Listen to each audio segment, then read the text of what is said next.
My name is Thomas Baker, and at 67 years old, I never imagined I would be homeless after giving my daughter and her husband my family home as a wedding gift. When I returned from my doctor appointment to find new locks on the doors, my own flesh and blood refused to let me in. What my son-in-law Jackson never bothered to read was the reversion clause my attorney slipped into the deed. If you are watching this, drop a comment telling me where you are from, and subscribe to hear how I got my house back. I spent my entire career as a civil engineer, designing bridges that still stand strong across Michigan, Ohio, and Indiana. For 42 years, I poured concrete and calculations into structures that would outlast me. My wife Margaret and I raised our only daughter Amanda in a home I designed myself, a comfortable 2-story colonial on Maple Street with a wraparound porch where Margaret would read mystery novels every summer evening. When Margaret was diagnosed with breast cancer 6 years ago, we fought it together like we did everything else in our 40-year marriage. She was always the stronger one, smiling through chemo sessions and making jokes about her wig collection. Even when the doctors told us the cancer had spread, she focused on making memories rather than counting days. I lost her 5 years ago this past March, and the house that once felt perfectly sized suddenly became an echo chamber of memories. Our home was my pride and joy. I designed every inch of that 3,000-square-foot house 30 years ago, from the extra-wide hallways Margaret insisted on to the custom-built bookcases in the study. The kitchen had granite countertops before they were fashionable, and the backyard featured a garden where Margaret grew prize-winning roses. We saved for years to build it, refusing to cut corners on quality. The oak floors still gleamed without a creak, and the roof I insisted on upgrading had weathered 3 decades of Michigan winters without a single leak. After retirement, my pension from the engineering firm and my careful investments gave me enough to live comfortably. Margaret and I had planned extensive travels, but after her passing, I mostly stayed home, tending to her garden and volunteering at the local library. I had no financial worries, just an emptiness no amount of money could fill. Amanda was our miracle baby. After years of trying, Margaret gave birth to her when we had almost given up hope. From the moment she wrapped her tiny fingers around mine in the hospital, I was completely devoted to her. I taught her to fish at our family cabin up north, let her hand me tools when I built the backyard shed, and beamed with pride at every school award ceremony. She was smart as a whip, just like her mother, graduating valedictorian before heading off to University of Michigan on a partial scholarship. I covered the rest, proud to see her become the first college graduate in my family. She majored in business and landed a job at a marketing firm in Detroit right after graduation. I watched her climb the corporate ladder year after year, eventually becoming an executive with her own team. When Margaret passed, Amanda was my rock. She started coming over every Sunday for dinner, a tradition we both cherished. We would cook Margaret's recipes together, keeping her memory alive through her famous pot roast and apple cobbler. These dinners were the highlight of my week, a constant in my increasingly quiet life. Then Jackson Williams entered the picture. Amanda met him at a corporate retreat in Chicago where he was working as a financial advisor for a competing firm. According to Amanda, they locked eyes across a conference room, and that was it. Their courtship lasted only 6 months before he proposed with a diamond ring so large it looked uncomfortable on my daughter's slender hand. From the beginning, something about Jackson set off warning bells in my mind. He had perfectly styled hair, wore suits that cost more than my first car, and was constantly checking his phone, even when Amanda was speaking. During our first dinner together, he interrupted her stories 3 times to interject his own accomplishments. His laugh never reached his eyes, and I caught him giving our modest home a dismissive glance when he thought no one was looking. The wedding was a lavish affair at an exclusive country club with ice sculptures and a 7-tier cake. Jackson insisted on inviting over 200 guests, most of whom were his business contacts.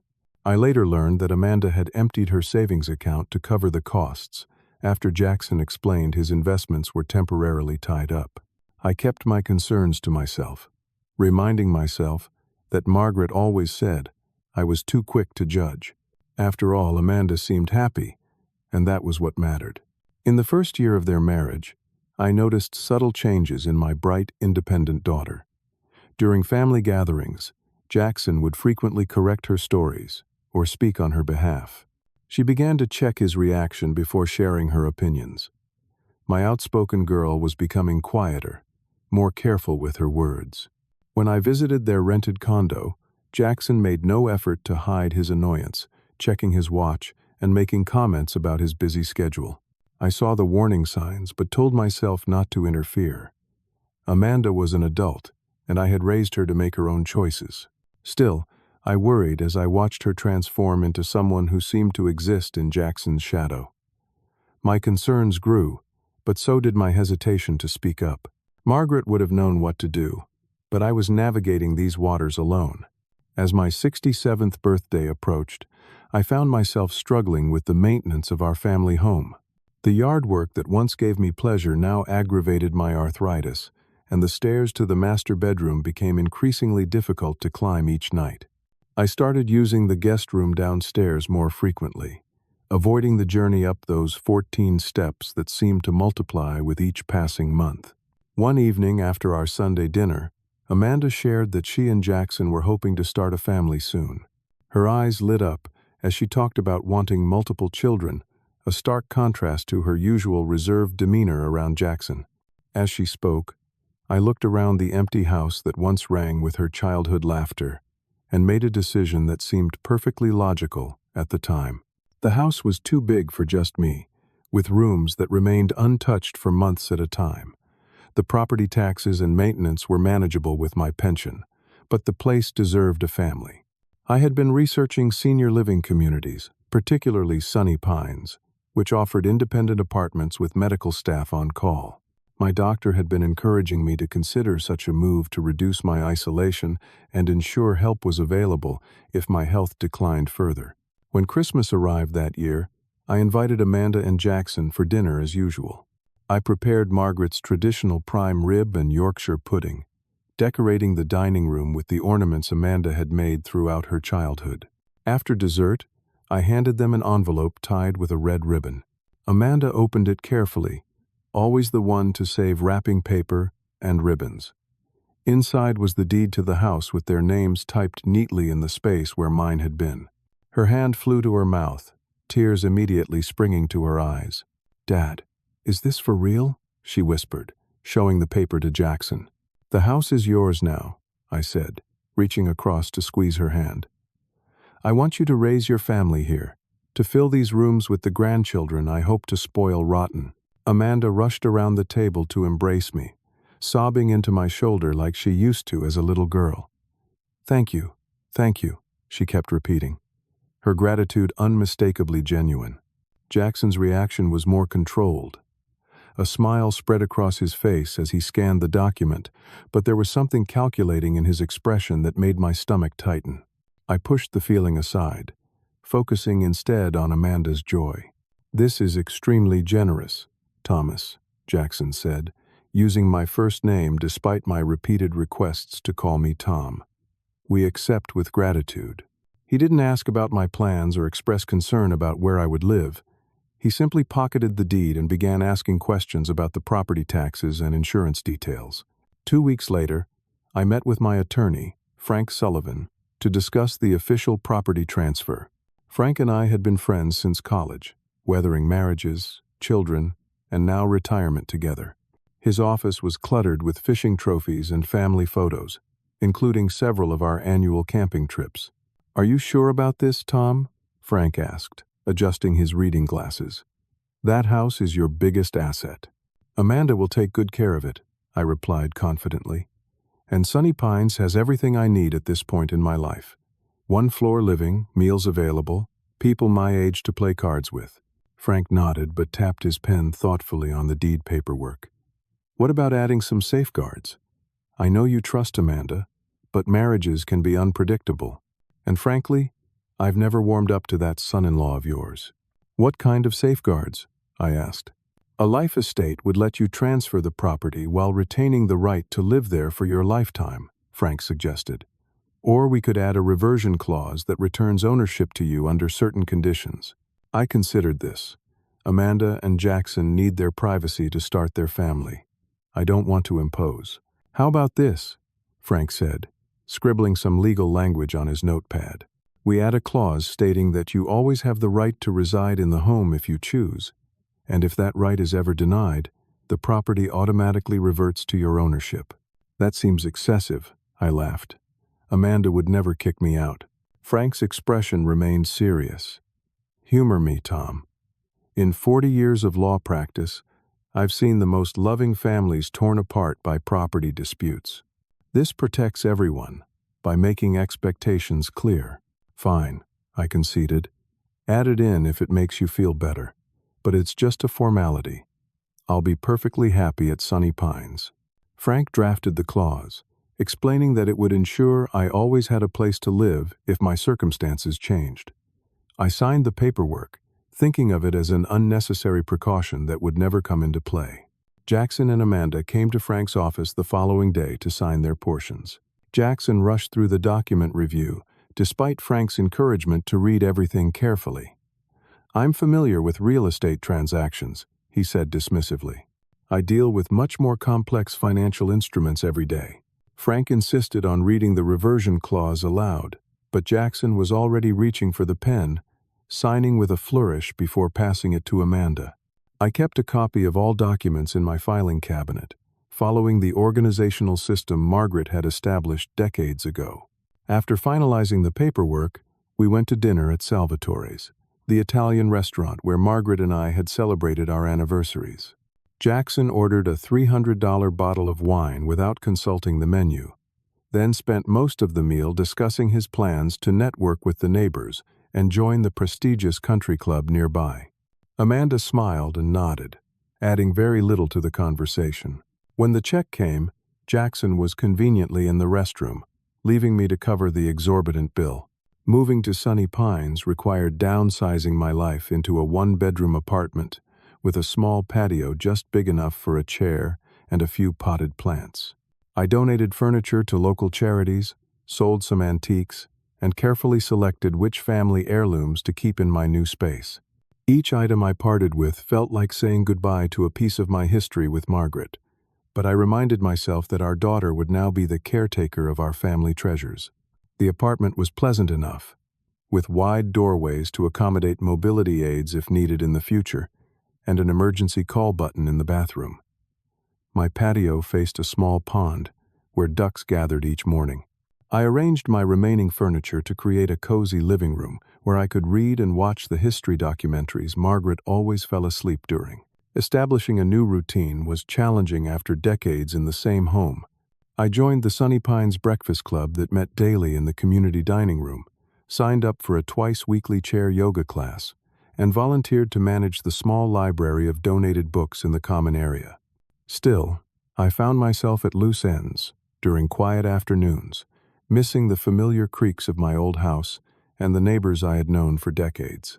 I made new acquaintances, particularly Harold, a retired physics professor with a dry wit, and Edith, a former concert pianist who organized the music appreciation nights.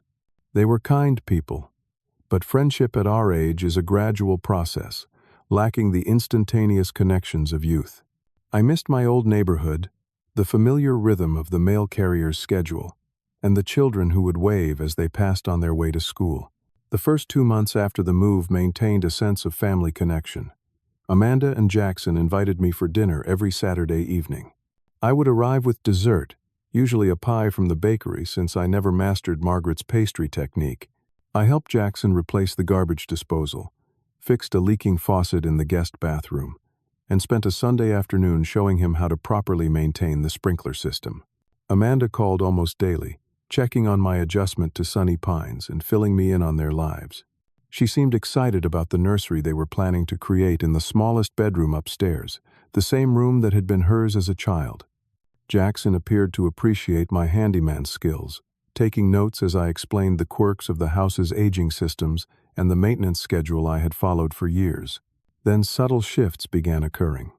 The weekly dinners became bi-weekly, with last-minute cancellations that eventually stretched to monthly invitations. When I called Amanda, Jackson increasingly answered her phone, explaining she was busy or resting. Our conversations grew shorter, with Jackson efficiently wrapping them up before I could speak with my daughter. "Amanda's been working late all week," he would say. "I'll tell her you called, but she really needs her rest this weekend." When I did visit the house, I barely recognized the place. They had begun extensive renovations, painting the warm beige walls a stark white, and replacing the traditional furniture with modern pieces that looked stylish but uncomfortable. The family photos that once lined the hallway were gone, replaced by abstract artwork that Jackson proudly identified as investments. Most heartbreaking was the destruction of Margaret's rose garden. I arrived one Saturday to find the carefully tended bushes she had nurtured for decades ripped out. The space now occupied by a massive hot tub surrounded by concrete pavers. "The maintenance was impractical," Jackson explained when he saw my expression, "and roses attract too many bees. Not safe for children."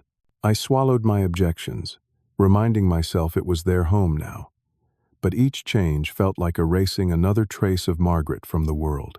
When I discovered my study, with the built-in bookshelves that had housed my engineering texts and Margaret's mystery collection, had been converted to a gaming room with an enormous television and leather recliners, I couldn't hide my disappointment.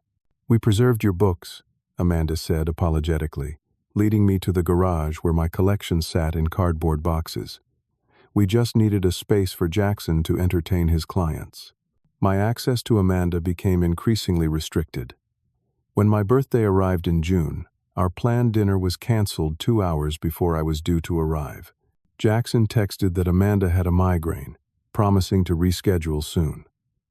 The makeup dinner never materialized, replaced instead by a gift card to a steakhouse delivered to my mailbox with a pre-printed card. On the rare occasions I reached Amanda directly by phone, her voice sounded strained, our conversations superficial and brief. She stopped asking about my activities at Sunny Pines and deflected questions about their life at the house. "Everything's fine, Dad," became her standard response, followed by a transparent excuse to end the call. By November, Jackson had established a pattern of screening all communication. My text messages went unanswered for days, then received brief replies clearly written by him, but signed with Amanda's name. Invitations to coffee were met with vague deferrals. When I suggested driving Amanda to her favorite shopping center like we used to do monthly after Margaret died, Jackson responded that they had hired a personal shopper to save time. For the first time since Margaret's funeral, I spent Thanksgiving alone, eating a turkey dinner in the Sunny Pines community dining room, while Harold told stories about his ungrateful children who had moved to California without him. I tried not to make comparisons, but worry gnawed at me as I picked at my pumpkin pie. When December arrived, I called to confirm our traditional Christmas Eve celebration, the one holiday Margaret had insisted remain sacred for family only. "Actually, we've booked a ski trip to Aspen this year," Jackson informed me. "High time Amanda experienced a proper Christmas vacation. We leave on the 22nd. Could we do something before you go? Even just a quick lunch?" I asked, trying to keep the hurt from my voice. "We're absolutely swamped with preparations," he replied. "But we'll FaceTime you from the slopes." The promised call never came. Instead, Amanda sent a text on Christmas morning with a photo of them in matching ski outfits, her smile not quite reaching her eyes. I spent the day watching old movies and pretending not to notice the pitying glances from the Sunny Pines staff who worked the holiday shift. The winter brought more than holiday disappointments. During my annual physical in January, Dr. Patterson detected an irregular heartbeat that warranted further investigation. A series of tests revealed atrial fibrillation requiring medication and regular monitoring. Not immediately life-threatening, but serious enough to necessitate weekly appointments as we adjusted dosages and tracked my response to treatment. I debated whether to tell Amanda about this development, not wanting to worry her, but also craving the support my daughter had always provided during difficult times. When I finally mentioned it during a rare phone conversation, her initial reaction was appropriate alarm. "Dad, why didn't you tell me sooner? Do you need me to drive you to appointments? Should we look into home health care?" Her concern warmed me, a glimpse of my compassionate daughter breaking through whatever constraints had been limiting her. But within days, her promised visit to discuss care options was canceled via text message. Jackson followed up with a phone call explaining they were researching medical alert systems instead, as their schedules couldn't accommodate regular driving commitments. The home health aide never materialized, nor did the medical alert system. I managed my care alone, arranging transportation through Sunny Pines when I felt too lightheaded to drive myself to appointments. Each week, I swallowed my disappointment along with my new medications, keeping my health concerns to myself to avoid becoming a burden on my increasingly distant daughter. April 27th began like any ordinary Wednesday. I woke at 6:30, performed the stretching routine my physical therapist recommended, and ate my usual breakfast of oatmeal with bananas. I had an 8:30 appointment with Dr. Patterson to evaluate my response to the increased medication dosage. The previous adjustment had caused some dizziness, but this round seemed to be stabilizing my heart rhythm without uncomfortable side effects. I planned to stop by a bakery after my appointment to pick up Amanda's favorite cherry pie as a surprise. Though our relationship had grown strained, I maintained hope that small gestures might gradually rebuild our connection. Jackson typically worked late on Wednesdays, making it an ideal time for a brief father-daughter visit without his mediating presence. The appointment went unexpectedly well. Dr. Patterson was pleased with my heart rate and blood pressure readings, confirming that we had finally found the right medication balance.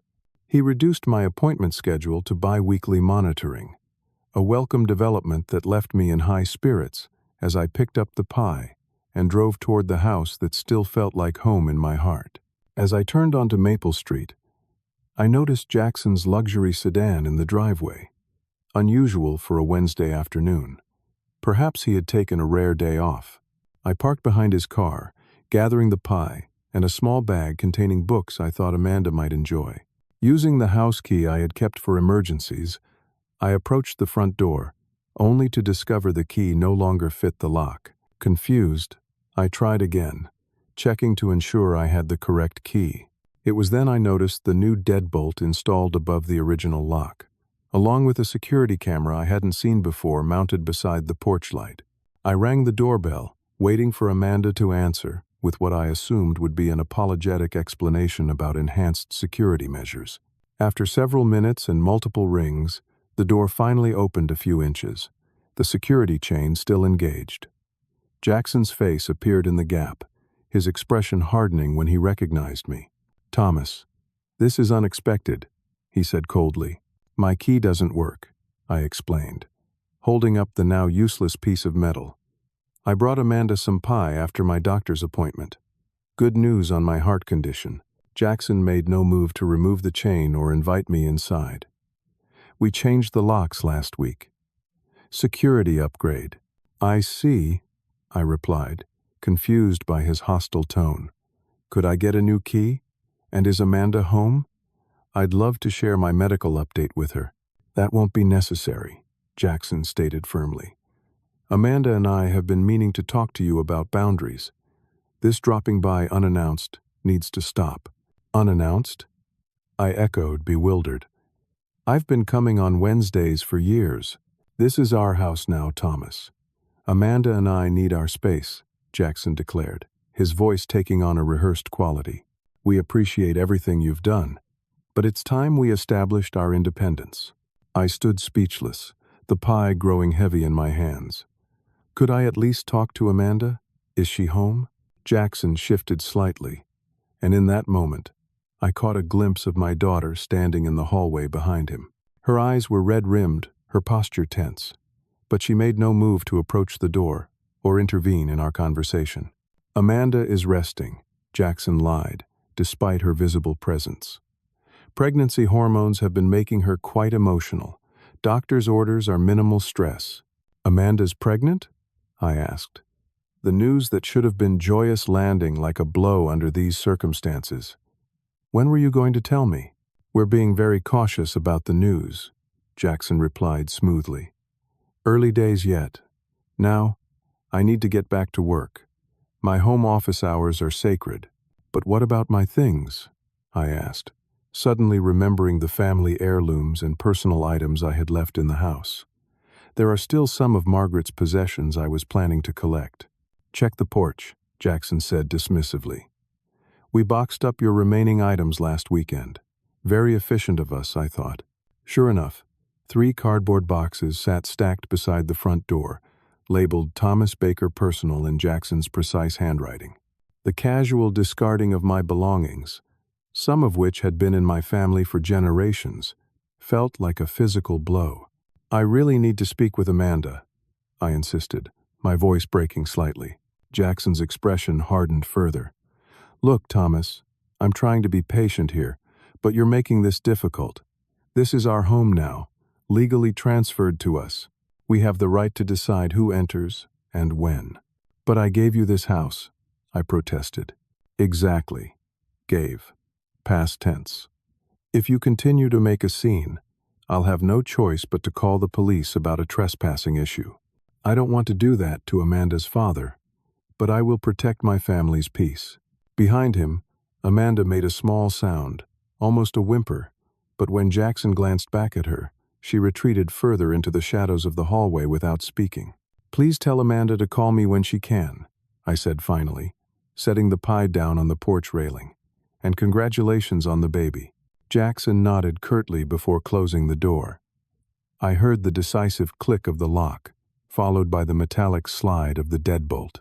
Standing alone on the porch of the home I had built, I suddenly felt every one of my 67 years. With shaking hands, I gathered the boxes of my discarded life and somehow managed to fit them into my car. The drive back to Sunny Pines passed in a blur of shock and grief. Tears clouded my vision so severely that I had to pull over twice to compose myself. By the time I reached my apartment, my chest ached, not from my heart condition but from the crushing weight of betrayal. I left the boxes untouched in my car, unable to face sorting through the remnants of my previous life. Instead, I sat in my darkened apartment until night fell, wondering how the daughter I had raised could allow me to be treated this way. The days following my lockout blurred together in a haze of disbelief and sorrow. I called Amanda repeatedly, each attempt going straight to voicemail. My text messages showed as delivered, but remained unanswered. I even tried emailing, composing careful messages that expressed concern rather than accusation. But the digital silence was absolute. Sleep became elusive. My nights spent staring at the ceiling as I replayed the scene at the door, searching for clues I might have missed. Had Amanda been trying to communicate something with her eyes? Was she truly complicit in my expulsion?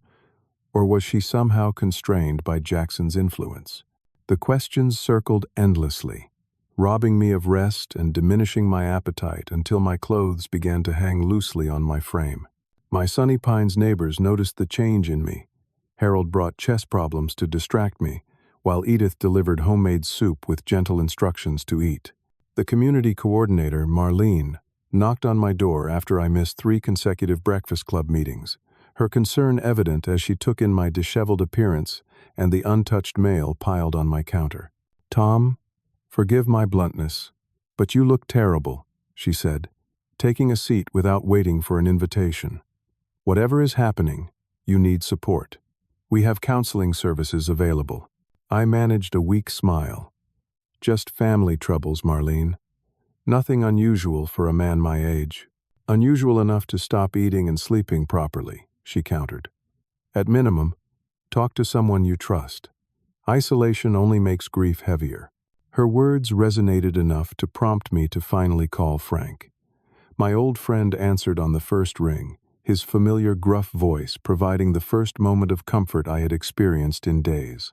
I was beginning to think you were avoiding me, Frank said. Missed 2 poker nights in a row. Not like you. The simple observation cracked my fragile composure. I found myself explaining the situation in halting sentences, embarrassment coloring my account of being locked out of my own home. Frank listened without interruption, but I could hear his breathing change as anger built with each detail I shared. Those ungrateful little. Frank caught himself. Tom, do you remember the reversion clause we put in the deed? Vaguely, I admitted. Something about residence rights. Not just something, Frank corrected. The clause specifically states that you maintain the right to reside in the property at your discretion, and any denial of that right automatically triggers a complete reversion of ownership back to you. In plain English, the moment Jackson refused to let you enter, the house legally became yours again. The implications took a moment to register. Are you saying I could take the house back? I'm saying the house is already yours. On paper, at least, Frank clarified. We'd need to file the appropriate notices and potentially go to court to enforce it, but the legal groundwork is solid. I specifically read that section aloud during the signing. I fell silent, weighing this unexpected leverage against my reluctance to create further family division. I don't want to punish Amanda, I said finally. She's pregnant, Frank, my grandchild, which makes this situation even more concerning, Frank pointed out. Do you want your grandchild raised by a man who would put their mother's father out on the street? This isn't about punishment, Tom. It's about protection, including protecting Amanda from what appears to be a controlling relationship. Frank promised to review the paperwork and outline our options without any immediate action. In the meantime, he began a quiet investigation into Jackson's background, leveraging connections from his decades of legal practice.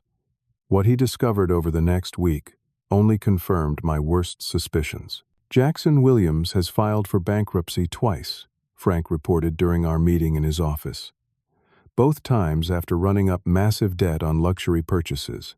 He's been sued by 3 previous business partners for misappropriation of funds, settling out of court each time.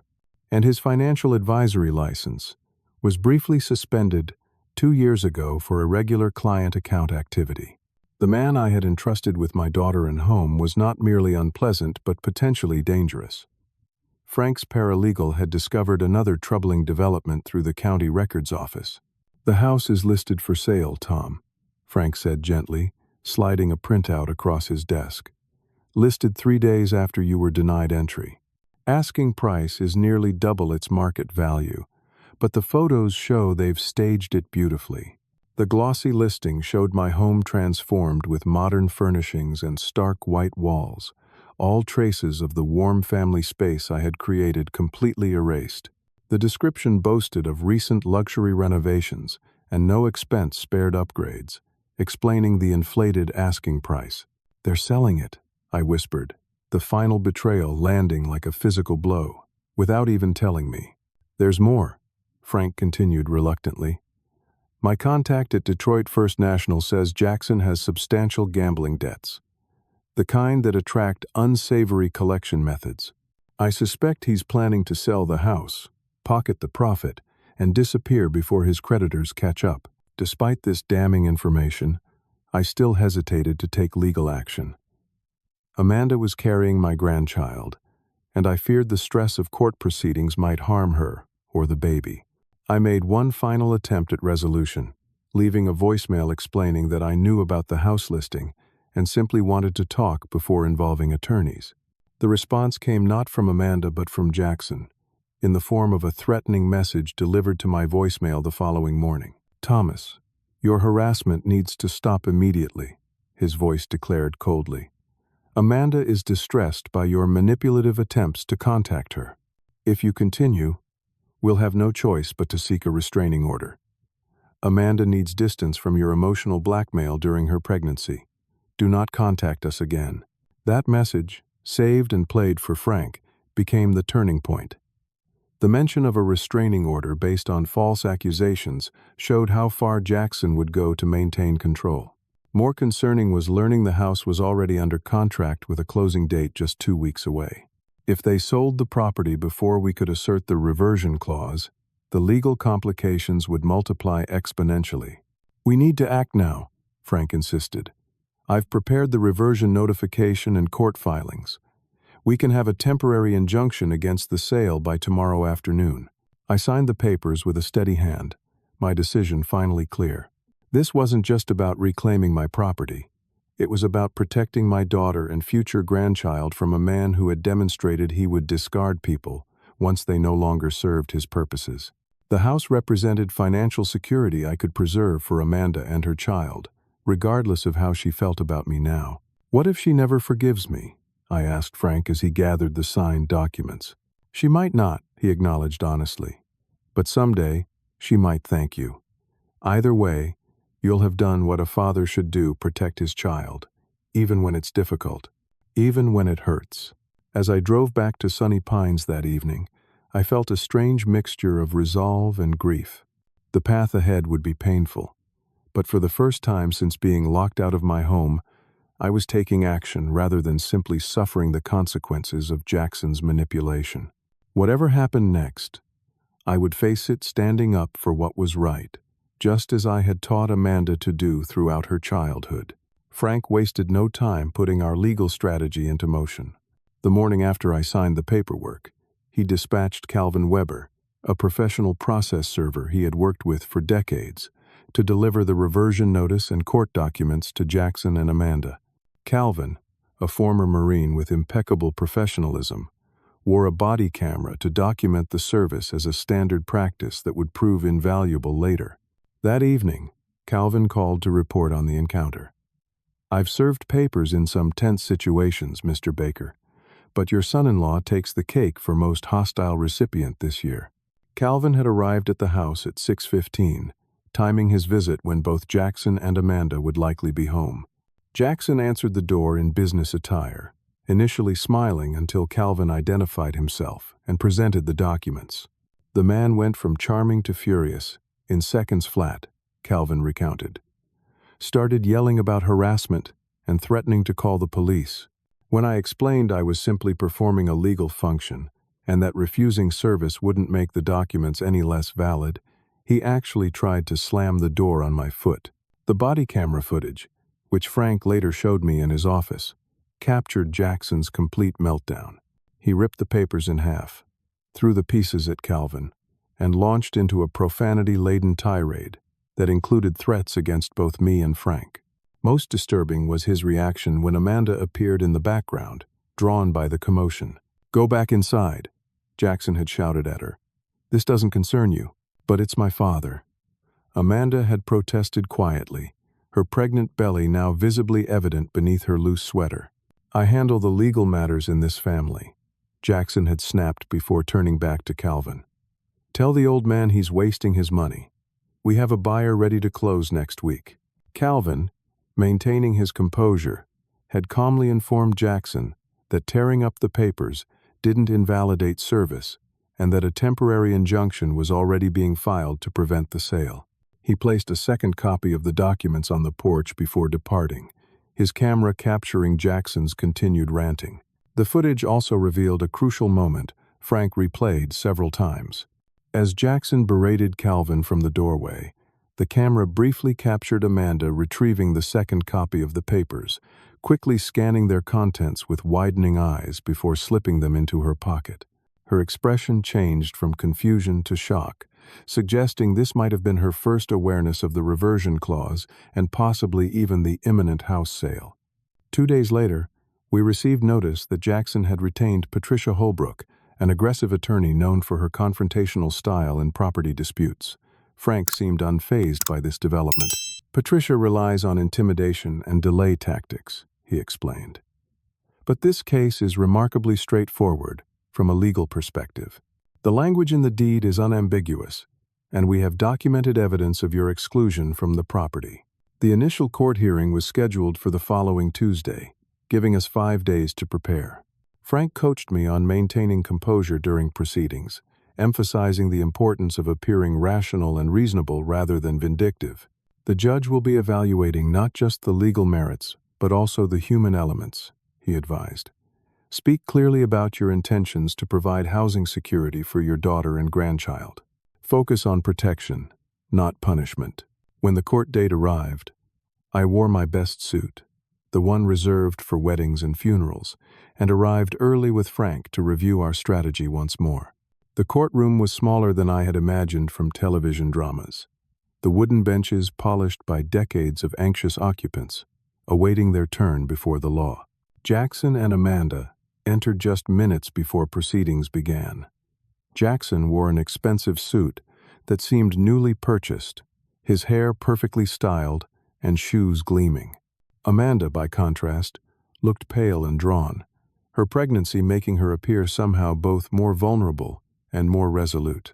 She avoided my gaze as they took seats on the opposite side of the aisle, but I caught her glancing in my direction several times when Jackson was consulting with Attorney Holbrook. Judge Eleanor Simmons, a woman in her 60s with a reputation for no-nonsense efficiency, called our case promptly at 9:30. Patricia Holbrook immediately launched into an aggressive opening, characterizing me as a manipulative father attempting to control my adult daughter's life. Your Honor, this is a simple case of an elderly man unable to accept his daughter's independence, she declared. Mr. Baker gave this property as a gift, properly documented and legally transferred. Now that Mr. and Mrs. Williams have created boundaries in this relationship, he's retaliating by exploiting a technicality. Frank's response was measured and devastatingly effective. He simply requested permission to play Calvin's body camera footage, letting Jackson's own behavior establish our case. As the video played on the courtroom monitor, Jackson shifted uncomfortably in his seat. Judge Simmons's expression remained neutral, but her attention never wavered from the screen. When the video concluded, Frank stood and addressed the court. Your Honor, the deed contains crystal-clear language that Mr. Baker maintains residence rights in the property he generously transferred to his daughter and son-in-law. The moment those rights were denied, as clearly documented in this video, the property legally reverted to Mr. Baker. This isn't about control. It's about upholding the explicit conditions that were part of the gift. He then presented the property listing and sale contract, pointing out the timing immediately after my exclusion. This suggests the denial of access was not about boundaries, but about an attempt to sell the property out from under Mr. Baker, potentially leaving his daughter without the security he intended to provide. Attorney Holbrook attempted to paint me as mentally declining and emotionally manipulative, even suggesting I had fabricated or exaggerated my heart condition to demand attention. When she called Jackson to testify, he presented himself as a concerned son-in-law protecting his pregnant wife from stress. Thomas would show up unannounced, demanding entry at all hours, Jackson claimed under oath. His behavior became increasingly erratic. We changed the locks for safety after he began exhibiting concerning behaviors. Frank's cross-examination was surgical.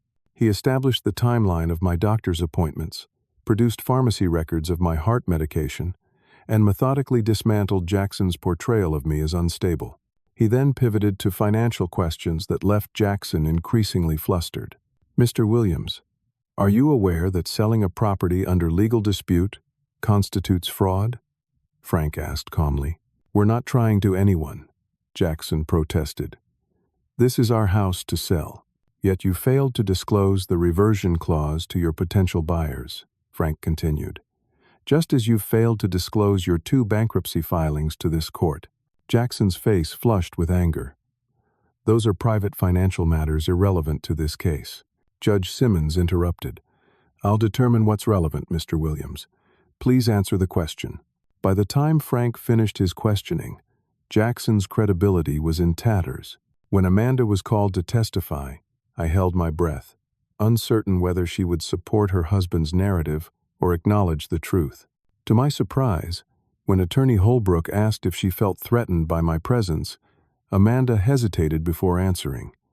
My father has never been threatening, she said quietly. He has always been my biggest supporter. But you agreed to change the locks? Holbrook pressed. Amanda glanced at Jackson, whose expression had hardened. I was told it was a routine security upgrade, she replied carefully. I didn't know my father would be prohibited from entering. When Frank questioned her, he gently established that she had been unaware of both the reversion clause and the planned sale of the house until receiving our legal papers. Jackson handles all our finances and legal matters, she explained, her voice gaining strength as she continued. I found out about the house being listed when the realtor called to schedule a final walkthrough. By noon, Judge Simmons had heard enough. She called a brief recess to review the documentation, returning 30 minutes later with her ruling. Based on the clear language in the deed and the undisputed evidence that Mr. Baker was denied access to the property, I find that the reversion clause has been triggered, she declared. Ownership of the property at 487 Maple Street is hereby returned to Thomas Baker, effective immediately. The sale contract is nullified, and Mr. and Mrs. Williams are ordered to vacate the premises within 30 days. She fixed Jackson with a stern look before adding, "The court takes a very dim view of the attempt to sell property under these circumstances, Mr. Williams. Had the sale proceeded, you would be facing fraud charges. Consider yourself fortunate that this matter was brought to light before closing." As we left the courtroom, I attempted to approach Amanda, but Jackson quickly ushered her toward the exit. She looked back once, her expression unreadable, before disappearing through the double doors. Despite the legal victory, my heart remained heavy with the personal loss. Frank arranged for a sheriff's deputy to accompany me to the house the following Monday to officially reclaim possession. The weekend gave Jackson and Amanda time to pack essential belongings, though they were prohibited from removing any fixtures or built-in items that were part of the property. When Monday arrived, I felt no triumph as the deputy knocked firmly on my front door, only a profound sadness that it had come to this. Jackson answered wearing an expression of barely contained rage, while Amanda stood in the background, her face tear-stained but composed. "You have no right to do this," Jackson seethed as I entered my home. "The court disagrees," the deputy replied, matter-of-factly. "You have 27 more days to remove your personal property, but Mr. Baker takes possession of the house today." Jackson stormed out to the driveway where his car was already packed with suitcases, slamming the door hard enough to rattle windows. Amanda remained behind momentarily, looking around the space with a mixture of regret and resignation. "I didn't know he was selling the house," she said quietly. "I would never have agreed to that." "I know," I replied, wanting to embrace her but maintaining distance out of respect for her obvious emotional turmoil. "Jackson says we're staying with his college friend until we find a new place," she continued. "He's very angry." "You always have options, Amanda," I said carefully. "Whatever happens between you and Jackson, you'll never be without a home." She nodded almost imperceptibly before following her husband outside. Through the window, I watched their tense exchange in the driveway before they drove away, leaving me alone in the empty house that no longer felt like home. That afternoon, I contacted a security company and had cameras installed at every entrance, changing the locks once more and installing a modern alarm system. Frank had warned that Jackson might attempt to return unauthorized, and I wanted both protection and evidence if he did. The security technician worked quickly, explaining the smartphone app that would alert me to any activity around the property. Once alone, I walked through each room, assessing the changes they had made and the condition they had left behind. The house had been superficially updated for sale, but poorly maintained in fundamental ways. The gutters were clogged with fall leaves never cleared. Water stains on the ceiling suggested a leak left unaddressed, and the hardwood floors I had meticulously cared for were scratched and dull from neglect. More painful were the personal discoveries. Family photos had been removed from walls but tossed carelessly into the attic, some frames broken and glass shattered. Margaret's hope chest, which had contained her wedding dress and family heirlooms, was empty, its contents nowhere to be found. The custom bookshelves in my former study had been painted white, obscuring the natural oak grain Margaret had loved, and mounted with gaming equipment that had left screw holes in the wood. In Amanda's childhood bedroom, I found a single stuffed bear forgotten in the closet, the one Margaret had sewn for her when she had chickenpox at age 7. I held it gently, remembering how Amanda had treasured it long past the age when other children abandoned such comforts. This small survivor of the purge became a symbol of hope that something of my daughter remained beneath Jackson's influence. I slept in the guest room that first night, unable to face the master bedroom where Margaret and I had shared so many years. As I lay awake listening to the unfamiliar creaks of the house we had once filled with love and laughter, I wondered if I had won a meaningful victory or merely an empty building that would forever echo with the pain of betrayal. Reclaiming physical possession of my house proved far easier than restoring it to the home I remembered. I spent the first month addressing neglected maintenance issues, replacing damaged flooring, and repairing the roof leak before it could cause structural damage. The work gave my hands purpose, while my heart continued its slower healing process. I repainted the walls in warm colors, not exactly matching the original shades, but creating a similar feeling of comfort and welcome. The kitchen cabinets Jackson had replaced with trendy but flimsy units were upgraded to solid cherry wood that would last generations. Each improvement felt like reclaiming a piece of the home's soul, though I worked without certainty of who might eventually inherit these efforts.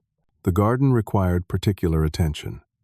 Where Margaret's roses had stood, I initially installed simple landscaping, unable to replicate her green thumb but unwilling to leave the space barren. Then Harold from Sunny Pines introduced me to his sister Beatrice, a master gardener who offered to help restore the garden. Under her guidance, I planted new roses alongside perennials that would return year after year without Margaret's careful tending. Gardens are forgiving, Beatrice told me, as we worked the soil together. They allow new beginnings each season. The neighbors welcomed me back with casseroles and catch-up conversations, many expressing they had missed my presence on the street. Sarah Miller from 2 doors down confided that Jackson had attempted to have her fence moved, claiming an incorrect property line, and had been unpleasant when her survey proved him wrong. Others shared similar encounters, making me realize how isolated Amanda must have become if these had been her only community connections. I maintained the security system, but found myself checking the cameras less frequently as weeks passed without incident. Jackson and Amanda returned 3 times with rented trucks to remove furniture and belongings, always during daylight hours when I made myself scarce to avoid confrontation. After their final visit, I received formal notification from Patricia Holbrook that they had removed all personal property and surrendered any remaining claims to items in the house. Frank provided occasional updates gleaned through legal channels. Jackson and Amanda had rented an apartment across town, significantly less impressive than the house. Jackson's financial advisory firm had placed him on probation following complaints from clients, though no formal charges had been filed. These snippets painted a picture of their lives continuing, if not thriving, while I remained completely cut off from direct communication with my daughter. 3 months after the court decision, on a Sunday morning in early autumn, my doorbell rang. The security app showed Amanda standing alone on the porch, no Jackson or vehicle visible nearby. She wore a simple dress that accentuated her now prominent pregnancy, her hair pulled back in a ponytail that reminded me of her teenage years.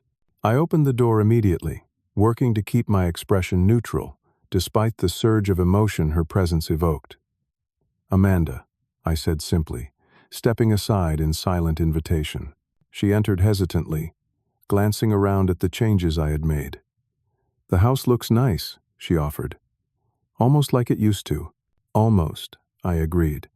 "Some things can't be exactly the same." We settled in the living room, the awkwardness between us palpable, until Amanda finally spoke. "I owe you an apology," she began, her voice steady despite the tears gathering in her eyes. "I should never have let Jackson treat you that way. I should have stood up for you." "What happened, Amanda?" I asked gently. "This isn't the strong woman I raised." Her composure cracked then, tears spilling over as she explained how Jackson had gradually isolated her from friends and family, controlling their finances and monitoring her communications. The charming man she married had slowly revealed a different person behind closed doors, one who criticized her constantly and dismissed her opinions. "He convinced me you were interfering in our marriage," she admitted. "That your health concerns were exaggerated to manipulate me. I knew better. But somehow, I started doubting my own judgment." "That's what manipulative people do," I said. "They make you question your reality." "When the process server came with your papers, I read about the reversion clause," Amanda continued. "Then I found the house listing on Jackson's laptop. He was already looking at properties in Colorado. I think he planned to take the money and leave once the sale closed." "Leave you behind?" I asked, though I already suspected the answer. Amanda nodded. "He's been having an affair with his assistant for months. I found their messages." She placed a protective hand over her belly. "After the court hearing, things got worse. He blames me for not being convincing enough with the judge. That night, I called a domestic violence hotline. My heart clenched at the thought of what she might have endured." "Did he hurt you?" "Not physically, she clarified quickly. But the counselor helped me see the emotional abuse for what it was. I've been working with them since then, building an exit plan. I filed for divorce last week. Pride swelled within me at her courage, tempered by sadness that she had faced these challenges alone. "Where are you staying now?" "A small apartment near my office," she replied. "The domestic violence program helped me find it. Jackson doesn't know we're at Island." We talked for hours that morning, piecing together the puzzle of how a strong, independent woman had gradually been undermined by a master manipulator. Amanda described tactics so subtle she hadn't recognized them until seeing them outlined by her counselor: documented control of finances, isolation from support systems, constant criticism, followed by occasional praise to create emotional dependency. "I wanted to believe I hadn't made a terrible mistake marrying him," she confessed. "Each time I considered leaving, he would briefly become the charming man I fell for, and I would convince myself things were improving." As morning stretched into afternoon, our conversation shifted from the painful past toward a cautious future. Amanda was due to deliver in 2 months, a little boy according to the ultrasound. She had savings hidden from Jackson and a promotion pending at work, with maternity leave already arranged. "I thought I would hate you for taking the house back," she admitted, as I prepared lunch in the kitchen where we had once baked cookies together. "But it forced me to face what was happening. If you hadn't acted when you did, I might still be making excuses for his behavior. I would have given anything not to hurt you," I told her honestly. "Even the house." "I know that now," she said. "I think I always knew it." Before she left that afternoon, we established a new tradition of Sunday morning coffee, a simple commitment that acknowledged our relationship needed rebuilding through consistent small steps rather than grand gestures. I offered financial support, which she declined, except for help setting up a college fund for her son. Her independence had been hard-won, and I respected her need to maintain it. The following months brought steady healing. Amanda attended therapy weekly, gradually reclaiming her confidence and sense of self. I accompanied her to LeMay's classes when her regular partner, a coworker, couldn't attend. We assembled a crib together in her apartment, the familiar process of following instructions and tightening screws, creating a comfortable space for conversation about her hopes and fears for motherhood. Jackson contested the divorce initially, then suddenly agreed to terms after Frank presented evidence of his affair and financial misdeeds. He moved to Arizona without meeting his son, Theodore Thomas, born on a snowy December morning, with me pacing the hospital waiting room and bringing Amanda her favorite novels to pass the time between contractions. Holding my grandson for the first time, I experienced a joy I had thought permanently lost to me. His tiny hand wrapped around my finger with surprising strength, a new generation forging connections that transcended the pain of recent years. Amanda watched with tired satisfaction, her own healing reflected in her ability to share this moment without the shadow of Jackson darkening her achievement. 2 years have passed since that reconciliation Sunday. Amanda and Theo now occupy the upstairs of this house, with private space for their small family unit, while sharing common areas with me. The arrangement provides practical support for single parenthood, alongside the privacy necessary for independence. Theo toddles through the same hallways his mother once did, his laughter healing the final wounds left by betrayal. I've learned that generosity requires boundaries to be truly meaningful. Giving without safeguards can enable harmful behavior rather than create lasting security. The painful wisdom of nearly losing my daughter taught me that love sometimes requires difficult stands rather than endless accommodation. Amanda has blossomed in her career and personal growth, recently beginning to date again with appropriate caution and self-respect. We speak openly about relationships now, discussing healthy dynamics and warning signs with the hard-earned perspective we both gained through Jackson's manipulation. Forgiveness has come not as a single moment of absolution, but as a gradual process of understanding and releasing bitterness. Some days the hurt still surfaces, but it no longer defines our relationship or my view of the future.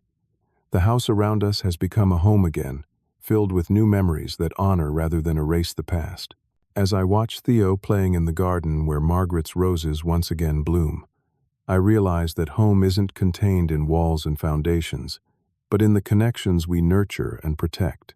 True security comes not from property, but from relationships built on mutual respect and genuine care. In protecting my physical house, I ultimately helped save something far more precious: our family's heart and future. Have you ever had to make a difficult decision that hurt someone you loved in the short term but protected them in the long run? I've learned that sometimes the hardest choices lead to unexpected healing. Share your thoughts in the comments below. And if this story resonated with you, please hit the like button and subscribe to hear more reflections from my journey.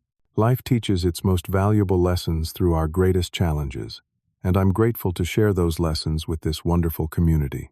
Thank you for listening, and may you find the wisdom to balance compassion with necessary boundaries in your own relationships.